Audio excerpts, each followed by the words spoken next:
So dahil nandito nga tayo sa Queenstown guys, hindi natin pwedeng palampasin ang tikman ang kanilang Perch Burger. Nakilala din worldwide. Perch Burger guys, Perch Burger.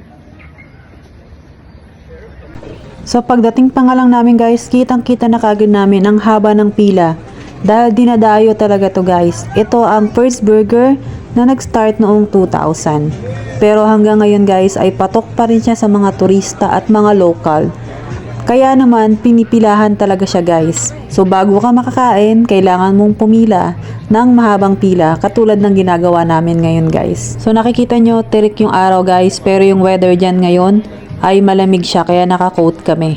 Anong masasabi mo, pipila ka muna bago ka makakain ng Perch Burger?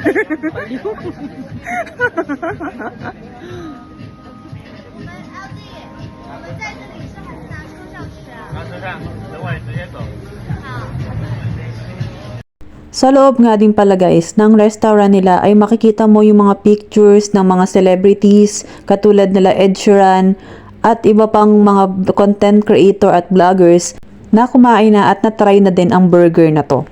Maaliwalas ang ambience sa loob guys. At eto na nga in-order nating Perch Burger guys. Ito ay deluxe. Worth I think mga $17 to $20. So malaki siya guys. Sobrang juicy. Sobrang dami niyang palaman guys. Ang laki ng patty. Ang juicy ng burger niya. Ang sarap. So para sa akin sulit yung pinila ko na sobrang haba para sa burger na to dahil sobrang sarap niya.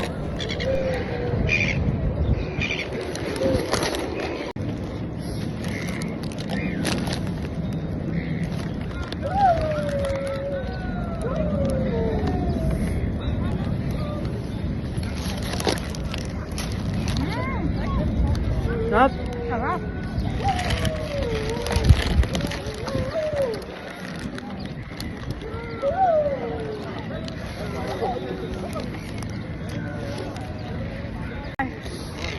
Madami.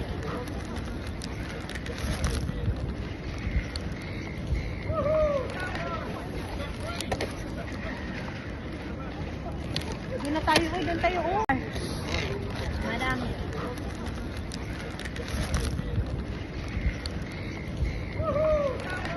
So para sa akin kung i-rate ko ang Perch Burger, 11 out of 10. Lampas pa siya dun sa expected ko na lasa. Kaya i-advise ko rin to na i-try nyo rin to guys pag napunta kayo ng Queenstown, New Zealand. So yun lang guys. Thank you for watching. Please follow and like.